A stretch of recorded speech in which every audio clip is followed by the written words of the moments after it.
नमस्कार मंडळी. आजच्या भागात आनंद, भावना आणि नव्या संकटांची चाहूल अशा तिन्ही गोष्टी एकाच वेळी पाहायला मिळाल्या.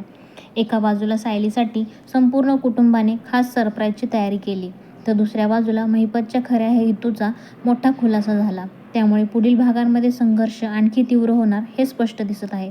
भागाच्या सुरुवातीला अर्जुन सायलीला मंदिरातून घरी घेऊन येतो. सायलीचा राग कमी व्हावा म्हणून तो तिच्यासाठी एक खास सरप्राईज लपवून ठेवतो. डोळे बंद करून घरात आणल्यानंतर तिच्यावर फुलांचा वर्षाव होतो आणि संपूर्ण कुटुंब तिचे प्रेमाने स्वागत करते.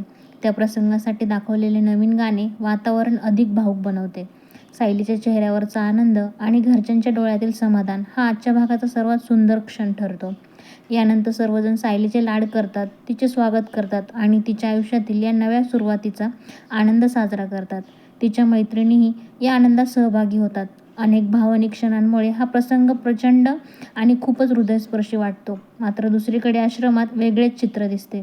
महिपतच्या साथीदारांकडून संशयास्पद गोष्ट सुरू असल्याचे दिसते. सुरुवातीला महिपत त्यांच्यावर संतापल्यासारखे वागतो आणि पोलिसांना बोलवण्याची धमकी देखील देतो. पण काही क्षणातच समोर येते की हे सर्व त्याचं नाटकच होतं. यानंतर महिपत स्वतः कबूल करतो की आश्रम आणि साधूपणाचा आव आणून तो आपले जुने गैरकृत्य लपवत आहे. बाहेरून बदलल्याचा देखावा असला तरी त्याच्या मनात सूडाची आग अजूनही कायम आहे. त्यामुळे तो पुन्हा एकदा आपल्या जुन्या मार्गावर परतल्याचे स्पष्ट होते. महिपत आपल्या साथीदारांसोबत चर्चा करताना सांगतो की ज्यांनी त्याच्या आयुष्यावर परिणाम केला त्यांच्या विरुद्ध तो आता नव्या पद्धतीने योजना आखणार आहे. याचवेळी त्याच्या गटातील इतर लोकही एकत्र येण्याचा निर्णय घेतात. त्यामुळे पुढे सुभेदार आणि किल्लेदार कुटुंबावर मोठे संकट येण्याची शक्यता निर्माण होते. दरम्यान सायलीच्या आनंदाचे क्षण एका व्हिडिओमधून प्रिया पाहते. तिच्या चेहऱ्यावरचा राग स्पष्ट दिसतो. ती सायलीला सुखात पाहू शकत नसल्याचे सांगते आणि बदला घेण्यासाठी शपथ घेते. तिच्या बोलण्यातून पुढील भागांमध्ये ती मोठी चाल खेळणार असल्याचे संकेत मिळतात. पुन्हा घरातील वातावरणाकडे वळल्यावर सगळे एकत्र बसून आनंद साजरा करत असतात. त्याचवेळी रविराज तीर्थयात्रेला गेल्याचे समजते. सायलीला थोडे वाईट वाटते, पण घरातील मंडळी तिला समजावतात की देवाचे आभार मानण्यासाठी त्यांनी हा निर्णय घेतला आहे. जुने प्रसंग आठवल्यामुळे हा भाग आणखी भावनिक बनतो. शेवटी संपूर्ण कुटुंब प्रेमाने सायलीला घास भरवते. प्रत्येकजण तिला आपल्या नात्याचे आशीर्वाद देतो.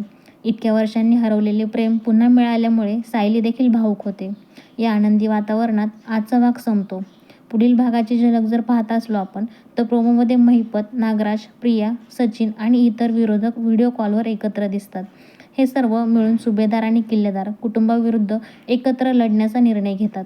त्यामुळे पुढील भागांमध्ये नव्या डावपेचांची आणि मोठ्या संघर्षाची सुरुवात होणार असले संकेत दिसत आहेत. तुमच्या मते या नव्या योजनेला अर्जुन आणि सायली कसे उत्तर देतील? तुमचे मत कमेंटमध्ये नक्की सांगा. व्हिडिओ आवडला असेल तर लाईक करा, चॅनलला सबस्क्राईब करा आणि अशाच रोजच्या मराठी मालिकांच्या अपडेटसाठी आमच्यासोबत जोडलेले राहा. धन्यवाद.